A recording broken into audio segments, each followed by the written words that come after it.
tossing grenades at windmills podcast.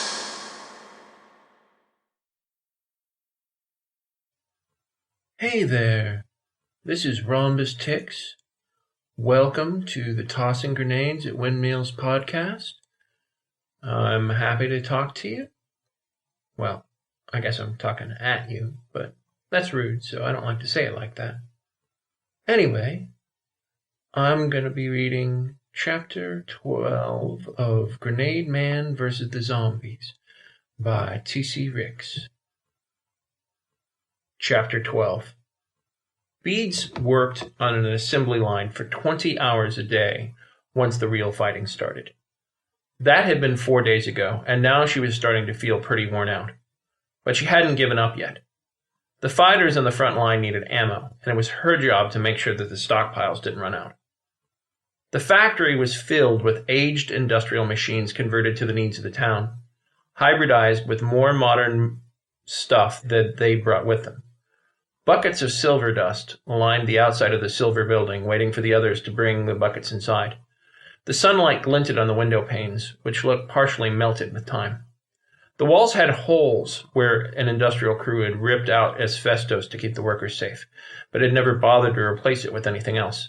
Half the lights were too bright, industrial fluorescent bought on the cheap. The other half flickered with a lack of confidence that, over the years, had kept them operational somehow against the odds. When the inner circle had first met, they had figured out that it wasn't a good idea to have large amounts of ammo sitting around, so they stored it in the individual components for it instead. It had seemed like a good idea at the time, but it wasn't like they had some kind of robotic assembly line. There were just 20 people working their guts out so the others could keep things going. There was a hardcore group of 10 who stayed in the factory all the time, while the other 10 rotated in from other areas. Beads had to keep them all focused on the task at hand while doing her work. The one bright spot of her job right now was punishing anyone who wasted ammunition. "Having fun yet, Farah?" Beads asked. She grunted and continued to shovel magnesium from the back of the pickup truck into the designated dust bins. Beads took the bins inside the factory. She didn't trust anyone else but herself to handle this stuff, since it was actually worse than keeping piles and piles of gunpowder around. That didn't mean she minded letting Farah do the shoveling, though. Doc wasn't sure why he was stuck in the war room. There wasn't enough people in the town to need a figurehead, but Doc had no military experience, and he wasn't really that good at board games he played with the group. Yet somehow people wanted him to be in charge. Everyone generally agreed that Hadrian was a logical choice for the job, since he'd been a colonel in the military, even though he'd only been in charge of logistics. Still, because of that military experience, everybody called him WL, or War Leader Doc. Molmo and WL sat around the table looking at the hand-drawn map of the town, which was covered with loads of little plastic zombie figurines on it. Momo pointed to the north wall and said, "The zombies keep coming from here the most. Most of Kevin's traps have run out at this point, and both moats have filled up with zombie parts." Doc pointed to the other pipes. "Kevin says that the seven hands keep finding their way through the grates." WL swore under his breath. "Good thing we moved to the cemetery." Momo scowled at him, but didn't say anything. That had been one of Doc's ideas, which means that Momo didn't like it very much. It had made Doc look pretty bad when the zombie virus turned out to be spread by plague until they started raising out of the graves. Momo changed the subject to something that didn't make him look bad. "What are we going to do about the crops?" he asked. Doc said, "We've only got enough hydroponic gear for 8 acres. That isn't going to feed 1,800 people. 1,500, Momo corrected. Doc looked up from the board and stared into Momo's eyes. "Excuse me?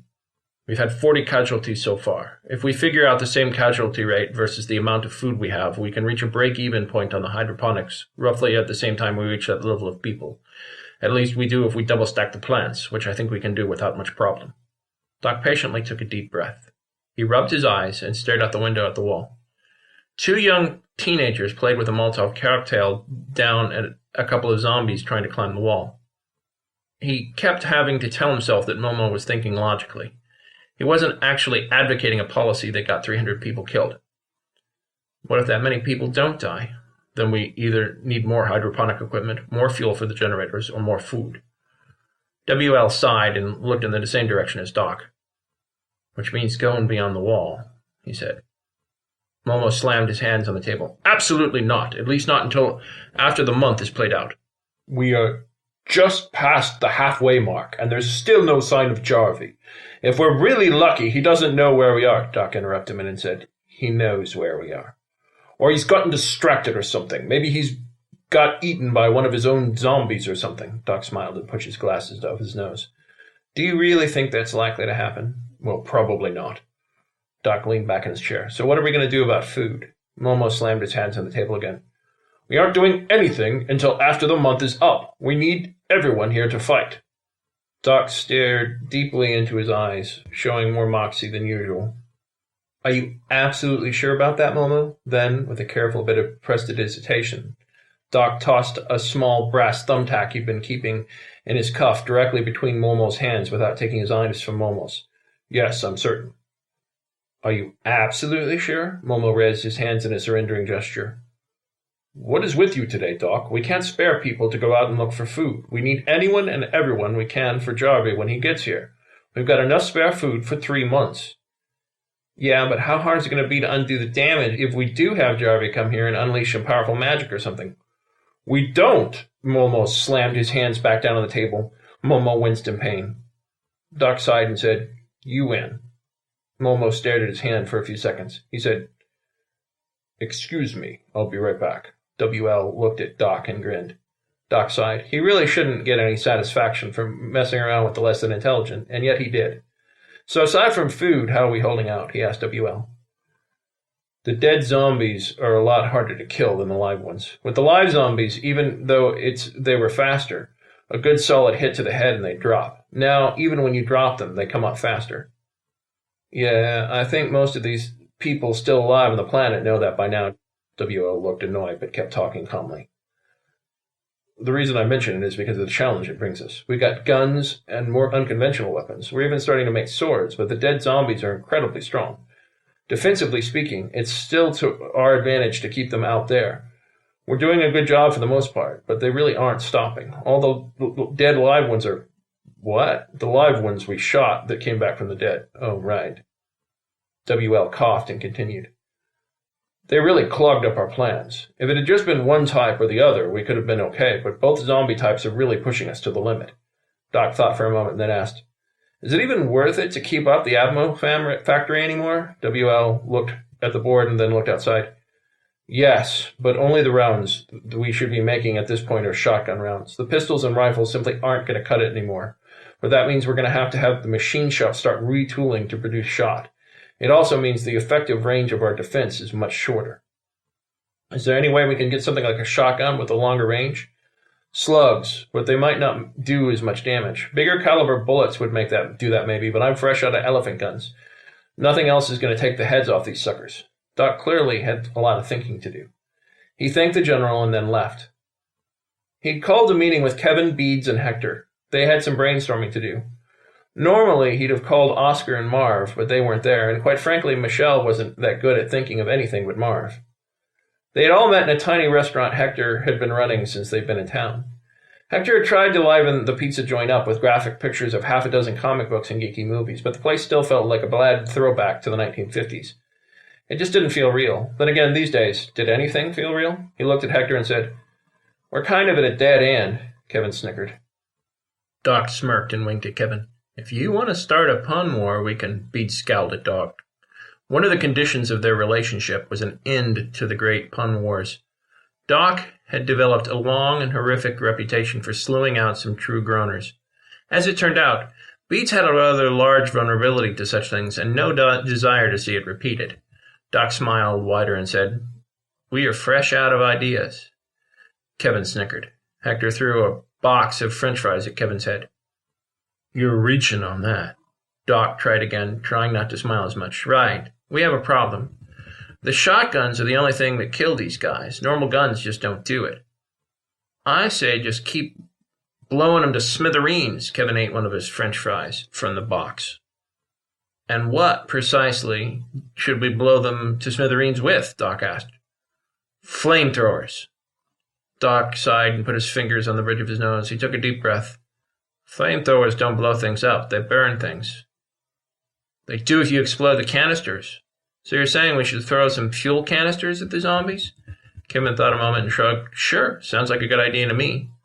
Beads looked at him like he was insane. Excuse me, MacGyver, but you're not the one working in a factory putting these things together. Just where the hell are we supposed to get the fuel for these things?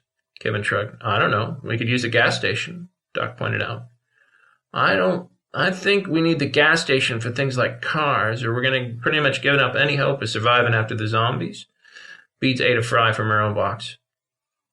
Doesn't do us much good if we don't survive in the first place, Doc sighed. There was no good options here. Finally, he said, I think the fuel canister idea is not a bad one. I'll talk to Momo and get some of the others to see how much we can actually do in that area. Ultimately, though, I think we're going to have to use swords. Beads smiled. If it means not working with magnesium all day, then I'm all for it. Sword? Cool. I learned how to use one when I was 12. I'll totally kick ass. Kevin ate a few more fries. LARPing is not real swordcraft. Kevin laughed. And the SCA is? Please, LARPing is just more fun. Hector looked up for a moment and quietly said, Technically, the SCA is a form of LARPing.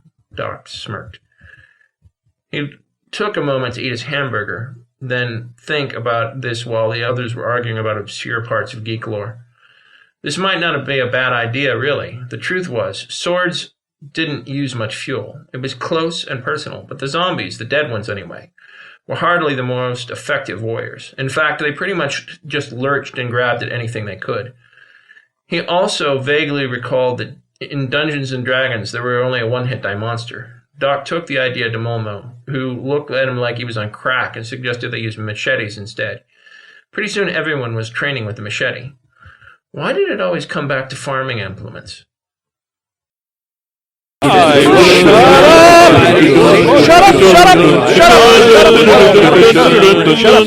Shut up! This has been Rhombus Ticks reading to you from the Tossing Grenades at Windmills podcast. All of these products are available on Amazon.com and other marketplaces. Copyright 2015 Red Anvil Amalgamated. Sound editing by Grayson Bergman. Initial bumper by Electro Rock Cardiogram. To fight the forces of evil!